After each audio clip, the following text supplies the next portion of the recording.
வணக்கம் மக்களே. Nita form India சேனல்லேருந்து இன்றைய பதிவு பார்த்தீங்கன்னா, நிறைய பேருக்கு இந்த மருந்தில் ஒரு சந்தேகம் கேட்டிருந்தீங்க. இந்த மருந்தில் வந்து பார்த்தீங்கன்னா, கிரேசியா, எஸ்கராட் இது 2மே வந்து பார்த்தீங்கன்னா, நமக்கு வந்து ஃபங்கஸ் அண்ட் இன்செக்ட் தடுக்கும். அதேமாதிரி அக்டீரியா அதுவும், அதுக்கப்புறம் போரானு, அதுக்கப்புறம் லிகோசில் இது எல்லாமே வந்து பார்த்தீங்கன்னா, ஜிசிந்தா கம்பெனியும் மைக்ரோனல் கம்பெனியை சேர்ந்த வெரைட்டி. நீங்கள் கேட்டு கூட நீங்கள் வாங்கலாம். அந்த கெமிக்கல் நேம் கூட நீங்கள் சொல்லி கூட வாங்கலாம், தப்பு கிடையாது. இது என்னன்னா உங்களுக்கு வந்து பார்த்தீங்கன்னா, போரான் வந்து 20% வந்து பார்த்தீங்கன்னா, மைக்ரோநியூட்ரன் வந்து நிறையா இருக்குது. அதில் வந்து செடியை வந்து மேலும் வந்து ஃப்ளவர்ஸ் வந்து கூட்டும், பிரான்ச் வந்து நிறையா கூட்டும். செடியை வந்து பூ வந்து பார்த்திங்கன்னா ஒரு மாதிரி டல்னஸாக இருக்குது அப்படின்னா, அதை வந்து சிறப்பு இது பண்ணி கொடுக்கும், நல்லா ப்ளூம் பண்ணி கொடுக்கும். அதேமாரி வந்து பார்த்திங்கன்னா, இந்த அக்ட்ரேயா அப்புறம் வந்து லிகோசில் இந்த மருந்தெல்லாம் வந்து பார்த்திங்கன்னா, செடியில் இருக்கிற பூ வந்து நல்லா ஃப்ளவர்ஸ் வந்து பூம் பண்ணி அதிகமாக பூ வர்றதுக்கு நமக்கு ஹெல்ப் பண்ணும். இது வந்து நீங்கள் கம்பல்சரி வந்து பார்த்திங்கன்னா, ஒரு 3 days ஒன்ஸ் வந்து நம்ம மருந்து தெளிச்சிட்டே இருக்கணும். ஒரு வேளை நீங்கள் வாரத்தில் ஒரு மருந்து, 7 நாளைக்கு ஒரு மருந்து அல்லது 8 நாளைக்கு ஒரு மருந்து நீங்கள் தெளிக்கிறீங்க அப்படின்னா, 100க்கு 1000% ரிசல்ட் வராது. நீங்கள் மருந்து வாங்கி தெளித்தாலும் ₹1 பிரயோஜனம் கிடையாது. ஏன்னா நீங்கள் வாரத்தில் 2 மருந்து தெளித்தா மட்டும்தான் நம்ம சேனலில் என்ன சொல்கிறோமோ அந்த ரிசல்ட் உங்களுக்கு வந்து வரும், இல்லைனா வரவே வராது. கிரேசியா விலை அதிகமாக இருக்குது அப்படின்னா அந்த இடத்துல வந்து நீங்கள் என்ன பண்ணலான்னு கேட்டிங்கன்னா, சிமோடிஸ் வந்து விலை அதை விட குறைவு, அதை வாங்கி நீங்கள் அடிங்க. அதை விட இன்னும் கொஞ்சம் ரேட்டு கம்மியாக நீங்கள் வாங்கி அடிக்கணும் அப்படின்னு நீங்கள் நினச்சிங்கன்னா, பேந்தால் மார்க்கர் அதை விட விலை கம்மி.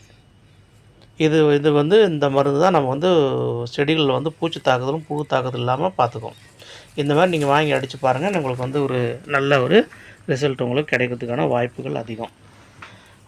இது போக வந்து போரான் வந்து நமக்கு வந்து நிறையா பிரான்ச்சஸ் எடுத்து கொடுக்கும். அது இல்லாமல் நீங்கள் வந்து சல்ஃபர் வந்து நீங்கள் கொஞ்சம் கூட சேர்த்துக்கலாம். என்னடா அது இல்லாமல் இது இல்லாமல் அப்படி சொல்லி கன்ஃபியூஸ் பண்ணுறிய அப்படின்னா, நம்ம சொல்கிறது எல்லாமே ஆப்ஷனு. நான் அப்படி தான் அடிப்பேன். ஏன்னா இந்த செட் அப்படி அடித்தோன்னா கூட கொஞ்சம் துளிர் கம்மியாக இருக்கா அப்படின்னு ஃபீல் ஆகுதா, கொஞ்சம் சல்ஃபர் வந்து ஒரு டேங்க் 50 கிராம் சேர்த்துக்குவேன். ரொம்ப சீப்பு சல்ஃபரெல்லாம். ஒரு 50 கிராம் சல்ஃபர் வந்து சேர்த்துக்கிட்டோன்னா துளுரெல்லாம் வந்து நல்லா பிச்சு உதறிட்டு வந்துடும் வெளியில்.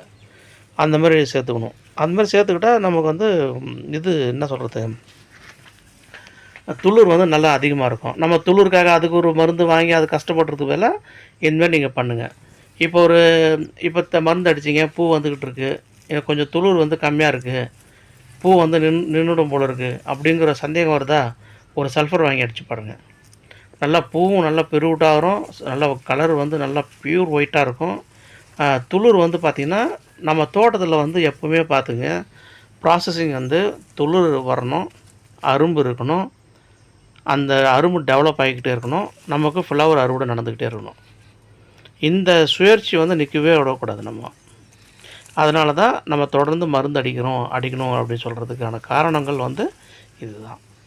அதேமாதிரி அடி உரம் வந்து மாதத்துக்கு ஒரு முறையோ இல்லை மாதத்தில் 2 முறையோ வந்து உங்களுக்கு எப்படி சௌகரியப்படுதோ அப்படி. செலவு அதிகமாகுது அப்படின்னு நீங்கள் ஃபீல் பண்ணிங்கன்னா மாதம் ஒரு முறை கூட நீங்கள் என்ன பண்ணுங்கள் அப்படின்னா, நீங்கள் வந்து ஃபேக்டாம்பாஸு, ஆல்-16, அதுக்கப்புறம் வந்து பார்த்திங்கன்னா அது குருணை கேட்டு பாருங்கள், கடையில் மல்லிகைன்னு குருணை கொடுப்பாங்க, அதை வாங்கிட்டு வந்து செடிக்கு வந்து கிழக்கு மேற்கா ஒரு கைப்பிடி, இந்த பக்கம் ஒரு கைப்பிடி. அதேமாரி அடுத்த மாதம் வந்து பார்த்திங்கன்னா வடக்கு தெற்கு அப்படி போடுங்க. ஒரு செடிக்கு 2 பக்கம் போடுங்க, மாற்றி போட்டு தண்ணி கட்டுங்க. ரிசல்ட் வந்து ஒரு 4th to 5th டேஸ்லலாம் வந்து உங்களுக்கு ரிசல்ட் வந்து கண்டிப்பாக தெரிஞ்சிடும். இந்த மாதிரி பண்ணுங்கள். ஃபேக்டாம்பாஸ் வந்து நல்லா வரும், எப்போவுமே யூஸ் பண்ணுங்கள். ஆல்-16 அதுவும் நல்லா வரும், யூஸ் பண்ணுங்கள். குருணை நீங்கள் கேட்டு பாருங்கள், 25 கிலோ பேக்கில் தான் வரும், அது ஒரு ₹1200 அந்த மாதிரி ரேஞ்சில் வரும். அதை வாங்கி நீங்கள் பயன்படுத்தி பாருங்கள். நீங்கள் கணக்கு பண்ணிக்கிங்க, ஒரு 2 கைப்பிடி கொஞ்சம், அதாவது முட்டி நம்ம கை வந்து நம்ம முட்டி வந்து பிடிச்சா எவ்வளோ இருக்கோ அந்த மாதிரி இல்லை. அப்படி எடுக்கும்போது நம்ம விரல் ஓப்பன்லேயே எடுத்தால் நமக்கு ஒரு தெரியும், நமக்கு இந்த மாதிரி உரம் போதும்னு. அந்த மாதிரி நீங்கள் போட்டிங்கன்னா போதுமானது. கிட்டத்தட்ட வந்து பார்த்தீங்கன்னா 2 பேர் இந்த பக்கமும் அந்த பக்கமும் சேர்த்து வச்சா ஒரு 70-80 கிராம் இல்லை ஒரு 100 கிராம் பக்கம் கூட வரும். அந்த மாதிரி வந்ததுன்னா நீங்கள் கணக்கு பண்ணிக்கிறீங்க எவ்வளோ வருன்றதை. நம்ம ஒரு தோராயமாக உங்களுக்கு சொல்லலாம் அப்படின்னா, ஒரு 40 சென்ட்டு இருக்குது அப்படின்னா நீங்கள் வந்து ஒரு ஒரு முட்டை வந்து நீங்கள் வந்து ஒரு முட்டை ஃபேக்டாமஸ் வாங்கிக்கலாம், ஒரு முட்டை ஆல்-16, ஒரு முட்டை குருணை. இது ரொம்ப அதிகம் இதுவே.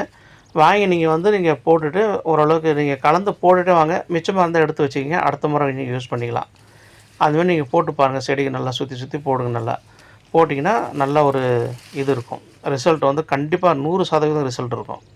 இப்போ நமக்கு அறுவடை வந்து பார்த்திங்கன்னா செப்டம்பர், அக்டோபர், நவம்பர் எண்டு வரைக்கும் நல்லா அறுவடை இருக்கும். டிசம்பர் வந்து கிட்டத்தட்ட வந்து பார்த்திங்கன்னா நம்ம அந்த ஒரு 10-15 நாள் வரைக்கும் நம்ம ஓரளவுக்கு எடுக்கலாம். அதுவும் இந்த மழை வந்து பொறுத்து தான். மழை வந்ததுன்னா இப்போ ஈல்டு வராது. இன்றைக்கி மழை பெய்யுது மருந்து அடிக்கிறோம், நாளைக்கு மழை பெய்யுது மருந்து அடிக்கிறோம், நம்மளால் மருந்து அடிக்கவும் முடியாது, நமக்கு பூவும் வராது. அதனால் 15க்கு மேலே வந்து பூ சுத்தமாக அறவே நின்று போவோம். அடுத்த வருஷம் நம்ம பொங்கல் 14, 15, 16 பொங்கல் முடிஞ்சதுக்கப்புறமா செடியை வந்து நம்ம வந்து கொஞ்சம் கட் பண்ணி விட்டுறலாம். ஒரு அடி பிடிச்சி 1.5 அடி பிடிச்சி செடியை வந்து எந்த அளவுக்கு வளர்ச்சி இருக்கோ அதை பொறுத்து தான் செடியை வந்து கட் பண்ணுறது. இருக்கிற செடியை 1.5 அடி இருக்குன்னா 1.5 அடி வச்சு கட் பண்ணாலும் கட் பண்ணலாம். சில பேர் வந்து அடியிலேருந்து கட் பண்ணுறாங்க, சிலர் வந்து என்ன பண்ணுறாங்க பாதி செடி கட் பண்ணுறாங்க, சிலர் வந்து மேலே வந்து ஒரு அடி 1.5 அடி பிடிச்சி கட் பண்ணுறாங்க. எல்லாமே நல்லது தான். இப்போ கீழேருந்து நமக்கு வரும்போது அந்த ஃபுல்லாக அந்த செடியெல்லாம் துளிர் எடுத்துகிட்டு வரும் மேலே. அது வந்து கொஞ்சம் கால அவகாசம் எக்ஸ்ட்ரா எடுக்கும். அது ஃபுல்லாக வளர்ந்து வரதுக்கு பூ வைக்கிறதுக்கு ஒரு 40 நாள் 50 நாள் ஆகிடும். இதே நம்ம வந்து மேலே ஒரு அடி 1.5 அடி நம்ம செடியை கட் பண்ணும்போது ஒரு 10-30 நாள்லேயே நமக்கு துளிர் வந்துடும். காரணம் ஜனவரி முடிஞ்சதுக்கப்புறமா ஃபெப்ரவரி ஃபஸ்ட்டு வீக்லேயே வந்து ஈல்டு ஸ்டார்ட் ஆகிடும். நம்ம கட் பண்ணுறது எப்படி கட் பண்ணோம் அப்படின்னா ஒரு 20 டேஸில் நமக்கு துளிர் வந்து அரும்பு கட்டிடணும். அப்போது நம்ம மேலே கட் பண்ணால் தான் நமக்கு அறுவடை அதுக்கேற்ற மாதிரி வரும். கூடவே வந்து பார்த்திங்கன்னா செடி வந்து அளவுக்கு அதிகமாக பெரிய செடியாக இருக்குது அப்படின்னும்போது நம்ம வந்து கொஞ்சம் பிடிச்சி கட் பண்ணால் தான் நல்லது. ஏன்னா செடி வந்து பார்த்திங்கன்னா மேலே இருக்கிற துளிர் தான் நிறையா பூ வரும். அப்போ நம்ம இன்னும் கொஞ்சம் நல்லா அடியிலேருந்து பிடிச்சி கட் பண்ணும்போது நமக்கு நிறைய பிரான்ச் வந்து சைடில் அடிக்கும். அப்படி சைடில் நம்ம பிரான்ச் அடிக்க அது நம்ம பூ வந்து பார்த்திங்கன்னா அதுக்கேற்ற மாதிரி நமக்கு வந்து கூடும். ப்ளஸ் நமக்கு செடி வந்து நம்ம கொஞ்சம் சைடில் அந்த சிமிலரு அப்புறம் வந்து பார்த்திங்கன்னா அந்த கொடி மாதிரி போகிறதெல்லாம் நம்ம ஒட்டா கட் பண்ணும்போது அந்த செடி வந்து கொடை மாதிரி அழகாக மாறி நமக்கு வந்து மேலே மட்டும் துளிர் வந்து பூ வரா மாதிரி செட்டப் ஆகிடும். மருந்து அடிக்கவோ இல்லை மற்ற பூ பறிக்கவோ நமக்கு ரொம்ப எளிமையாக காரணமாயிடும். கூடவே வந்து பார்த்திங்கன்னா நிறைய துளிர் வர்றதுனால நமக்கு பூவும் அதுக்கேற்ற மாதிரி வரும். கிட்டத்தட்ட ஒரு வருஷம் நம்ம மறுபடியும் அதே செடி வச்சு ரன் பண்ணணும். இடையில வந்து நீங்கள் ஒரு 5-6 மாதத்துக்கு அப்புறம் இடையில வந்து செடியில் வந்து பெருசாக துளிர் வரல, மருந்து அடித்தாலும் பெருசாக ரெஸ்பான்ஸ் இல்லை அப்படின்னு நீங்கள் ஒரு நினச்சிங்க அப்படின்னா நீங்கள் ஒரு கை விரலில் வந்து பாதி, ஒரு கை விரலில் பாதி அளவுக்கு நீங்கள் மேலோட்டமாக அப்படியே கட் பண்ணி விட்டிங்கன்னா துளிர் வந்து நல்லா அபரிவிதமாக இருக்கும். நிறைய டெக்னிக் இருக்குது, ஒரு கன்ஃபியூஷன் கிடையாது. நம்ம செய்ய நமக்கு ஒரு புரிதல் வந்துடும். நம்ம என்ன தான் நம்ம வீடியோவில் சொன்னாலும் அது வந்து நம்ம செய்யும்போது தான் நமக்கு ஒரு அனுபவம் வரும்போது தான் நமக்கு இன்னும் தெளிவாக அது வந்து புரிய வரும். நம்ம என்ன சொன்னாலும் அது வந்து ஒரு பாதி புரிஞ்சு பாதி புரியாமல் அப்படி தான் இருக்குமே தவிர அது நம்ம வந்து கண்டினியூஸாக ரெகுலராக நம்ம வந்து பண்ண நமக்கு ஒரு அனுபவம் வந்ததுக்கப்புறமா எல்லாமே தானாக நமக்கு புரிய ஆரம்பிச்சிடும். அதனால் யாரும் எதுவுமே பேனிக் வேண்டாம். ஏன்னா எல்லா தொழிலும் எல்லா பிஸ்னஸும் யார் என்ன பண்ணாலும் சரி எடுத்த எடுப்புலேயே வந்து யாருமே ராக்கெட் வேகத்தில் மேலே போனவங்களாம் கிடையாது. எல்லாமே அவங்கவுங்க தொழிலில் அடிபட்டு அதன் மூலயமா கற்றுக்கிட்டு மேலே போனவங்க தான் நிலச்சி நிற்பாங்க. அதனால் நம்ம விவசாயத்தில் நமக்கும் தப்பு சில புரிதல் இல்லாமல் இல்லை நம்ம கொஞ்சம் விஷயம் தெரியாமல் இருக்கும். அதில் கொஞ்சம் நம்ம நிதானமாக புரிஞ்சுக்கிட்டு பண்ணோம்னா நிச்சயமாக நமக்கான ஒரு வெற்றி இருக்குது. அது மாற்று கருத்தே இல்லை. கூடவே வந்து பார்த்திங்கன்னா இன்றைக்கி நம்ம தமிழ்நாட்டில் நம்ம வந்து இப்போ ஒரு மாதம் ஒரு 40-50 ரூபா சம்பாதிக்க முடியுமுன்னா அது ரொம்ப சிரமம், வேலையும் கிடைக்கிறதில்ல.